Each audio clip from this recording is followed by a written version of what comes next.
Whether you are traveling here to South Korea, you live here, or you're planning to live here, this is a very important video for you. Let's get into it.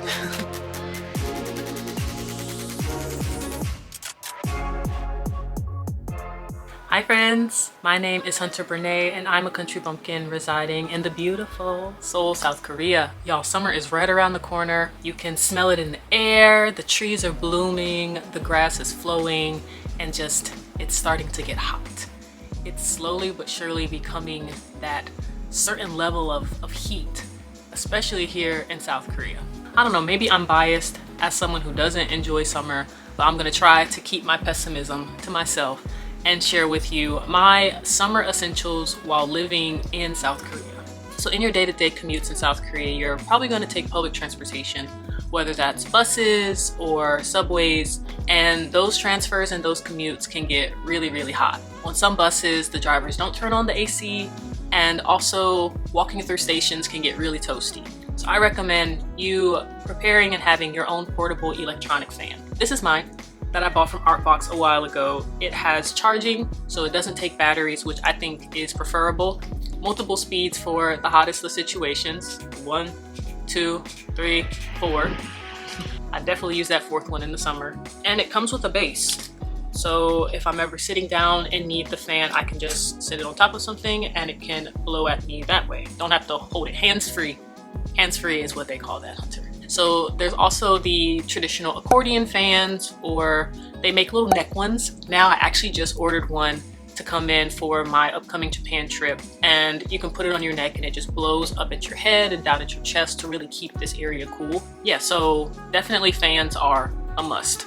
Similar to fans, I think something that's more popular here are summer umbrellas. At first I was really taken aback because it wasn't raining. Why are you using an umbrella? But then I discovered that the under part is a black color or dark color for shade, and then the top of the umbrella is a light color to repel the heat.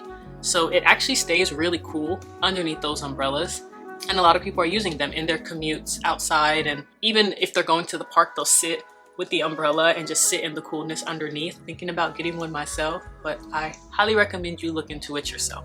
Of course, number 3, the tried and true hats. There are so many different variations of hats. Bucket hats, trucker hats, there are just the normal bill hats, caps, sun hats. Any kind of hat I think is an essential for the summertime, especially to protect your scalp and just your hair health in general while the sun is beating down on you. Something that I'm seeing people use now is Scalp Sunscreen, which I think that's really cool. You put it on the part of your scalp that is exposed. Like for me, I often wear a middle part, so you just put it here and it protects that part of your scalp from the exposure to the UV rays. I do see people talking about that it can tint your scalp, or it can be a bit of a heavy product because it's sunscreen, like thick sunscreen on your hair. But I think it is important to protect your scalp just as much as you are protecting your face and your body during the summer. Protect your scalp, people. Protect your scalp. I think we're on a sun protection kick right now. Maybe that's this category of the video. But the next sun UV protection option are the sleeves. I see these UV protecting arm sleeves and leg sleeves. Often I see them at Uniqlo, I've seen them on Coupang, also Amazon carries them for people who are coming over from Western countries. So the idea of these sleeves, of course, is to protect your skin from the UV rays, but also some of them have like a slick moisture inside part that really hydrates and also moistens the skin to keep it nice and fresh and cool throughout the day. I see golfers wear that a lot because people are golfing a lot more here. Honestly, any outdoor sport, I see people wearing those, and just in their normal commutes, you'll see them more and more in the summer. Okay, so let's transition out of UV protection and heat protection, and let's talk about clothing. So traditionally, South Korea is a very conservative country. Here, a lot of people like to cover up, especially the upper part of their body, and shoulders, clavicle, collarbones. It's often covered up, even in the summer months. Now, in modern day, it's a lot more common to see people with spaghetti straps and bandeau tops, but what you will often see people do is they will wear some sort of a cover-up as they are commuting on public transportation or getting to their location before they shed off those layers. So here I have a linen cover-up option and also a cotton cover-up option. I tend to buy mine from H&M because they have good quality options, 100% linen, 100% cotton, and they're pretty reasonably priced. I think it's good to have both depending on the weather outside and also whatever look you're going for. Yes, you will sweat because it's summer, but these options don't hold onto the moisture. I think my linen one tends to look a bit more casual versus my crinkled cotton one, but you know, I'm a fan of both, recommend both. Along the same vein of linen and cotton tops, I recommend linen, cotton, also silk, satin clothing in general. I don't have to tell you that it's hot during the summer, so you want to be wearing those very light and comfortable fabrics that flow in the wind and let the air circulate and circumvent all around your body. So here I have two of my favorite skirts. One is a silk and one is a satin. My long satin one is from H&M. As you can see, I have an H&M problem, especially here in South Korea. The clothes just, they look so good. Anyways, my silk one is from Zara. And for a refreshing, like flowy, lacy type of skirt, here I have one that I bought from Lulu Seoul, which is a Korean fashion brand here. And just very light, flowy, dainty. The air can get up under there and, you know, aerate the girl and all that. But I recommend this kind of flowy material as you're moving around and doing things in the summertime. One note I wanted to add, yes, people tend to cover up the upper part of their body, but maybe you can let those legs out. Show as much skin on the bottom half of your body as you choose. Of course, if you're wearing a skirt, be sure to put on those safety shorts. But we cover up here, but down there is all fair game. Okay, so now let's talk about sunnies. So for UV protection for your eyes, sunglasses are a must. There are so many options in terms of price range and design, functionality, all those things. So you can really get sunglasses from anywhere and everywhere. I tend to purchase cheaper options from Shein or H&M or Amazon. But while you're traveling in South Korea, I recommend you checking out more popular high-end sunglasses brands like Gentle Monster or Cotton. So these are two really popular brands that create these beautiful designs for sunglasses. They are expensive. Now honey, they are expensive, but I recommend just going to the stores and checking them out, particularly Gentle Monster, because their stores are actually like art exhibits and attractions. Just stunning, stunning. I'm going to Gentle Monster today to check out some of their sunglasses because I'm upgrading my accessory and clothing and shoe game right now, so I'm interested in investing in something a bit more quality. We'll see how that goes. Maybe if I buy some sunglasses, I'll show y'all a clip in this video. Maybe right now I'm showing you those sunglasses. We'll have to see. If not, this is embarrassing. This is embarrassing. I'll just show you these again. My favorite topic, especially if you've been on this channel for a while, is sunscreen, particularly Korean sunscreen. And we are now in the time of the year where sunscreen is a must. Well, it's a must all year round, but particularly for summer, you really need to be putting time into sun protection before you leave the house. So here I have some of my favorite Korean sunscreens, and I'll just quickly tell you about them. Here I have the Cosrx Aloe Soothing Sun Cream. Now one thing I will note, I recommend only purchasing sunscreens that have SPF 50+. I think as you start to get into the 40s and especially the 30s, there's much more limited sun protection. All of the ones I have here right now are 50+, and then a PA level of at least 3+. So I am almost finished with my Numbuzin #1 Clear Filter Sun Essence. I already have a backup. When I worked with them, they made sure that I had plenty of these left over, so I'm still using the ones that I received from that project. I'd say probably my #1 sunscreen. Here we have a new one to my collection. This is the Access Y Biome Double Defense Sunscreen. I love the smell of this one. It smells very herbally, very garden, very botanical. That's a synonym. She is thick. I have to be careful with how much I put this on because white cast is possible. Oh, my Kahi. Yes, shout out to Kahi.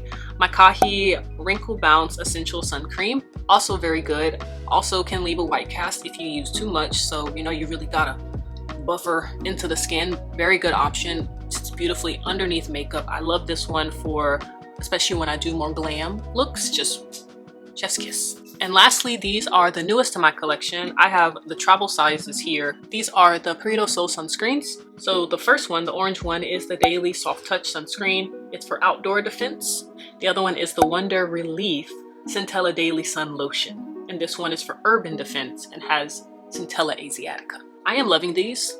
I'll share more of a review in the future. As I mentioned, all of these sunscreens have a certain UV protection level, have a certain PA level, which I think is important to consider, especially when living here. We spend a lot of time outside, whether that's commuting, hanging out, picnicking, whatever. So it is really important to protect your skin. And I recommend not only the face, but bring that sunscreen down to your neck and chest, because those are also crucial areas. And if you are spending an extended amount of time outside, body sunscreen is also a thing. For my body, I often use the CosRX, but there are so many spray options. There are also stick options that are becoming more popular now. And people even have sunscreen options for after you put on your makeup when you need to retouch. Do your research, honey. Do your research. So we just talked about sun protection for the face and the body. So now let's talk about sun protection for the lips. I have a Blistex and a Carmex. These are just normal chapsticks, but they do have SPF in them. Both of them have SPF 15, just as much as you're protecting everything else as I mentioned. Lip care is also important for sun protection. You gotta keep them babies moisturized. You know, don't be walking out here with cracked lips, because I'll be judging you. We're not wearing masks no more. I'll be judging you. So I'm gonna keep this very quick. I'm not gonna go into detail about the individual products, but I will list them down below in the description box, because now we're gonna talk about lippies, especially summer lippies. I think one version of a lip that everyone loves to bring out, especially in the summer, are lip tints.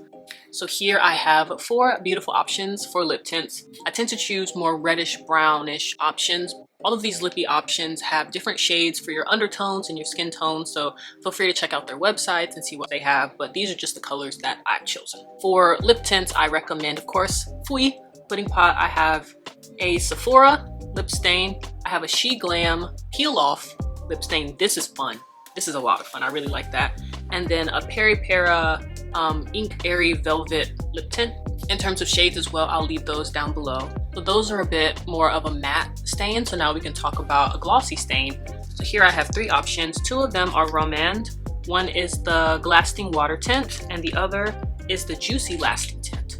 I think I need to get more bright colors of these because they are quite dark and my aesthetic is shifting to a bit more of a brighter tone, but I still love these. So when I wear these, they are light and airy. They're not as thick in consistency compared to some of my other glosses and tints. They're back in rotation from being in the dungeon because it's been winter. And the other one I have here is the Honey Melting Lip. This is by Nature Republic. This is one of those click up pens, so really nice and comfortable, thicker consistency. So you know it's gonna give you that really glossed up look on the lips. It's red.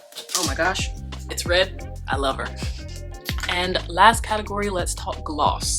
So I mentioned the Flyin Pudding Pot. These are the Flyin lip glosses. So they have different opacity in the 2 of them, and you can kind of play with the level of color that you want on the lips depending on which ones you choose. So recommend getting both, just variety. Last, I have more Western lip glosses, not so much Korean. Now first, of course, I have to talk about the Dior lip oil. I think she started it all. So this is the glow oil that I'm still working on finishing. Similarly, in terms of high end, we have the YSL. Which one is this? I think it's the Candy Glaze.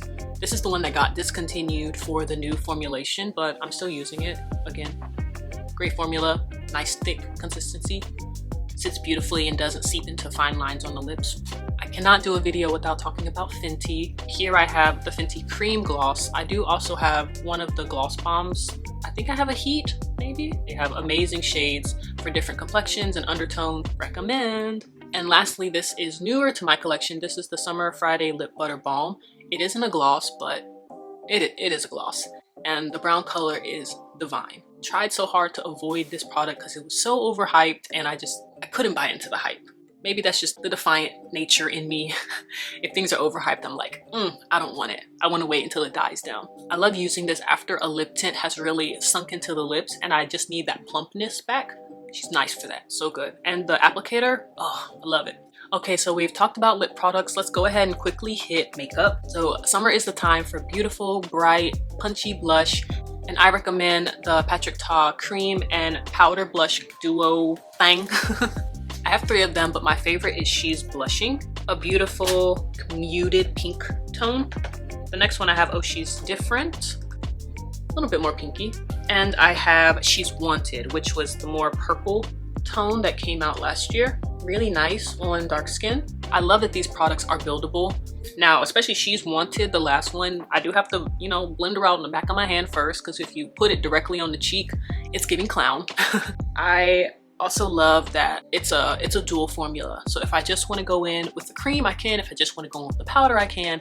But it is summertime and liquids are popular, so, you know, do some research, think about blush options, blush colors. There's so many, especially here in Asia as well. I think that there are really great options that are coming out on the market these days. So definitely check out like Shakur and Olive Young and even Coupang online and see what cool products you're interested in buying. Okay, so we're back talking about the body. Now yes, during the summer we have to cover up the body a little bit. You can cover up the shoulder, cover up the chest.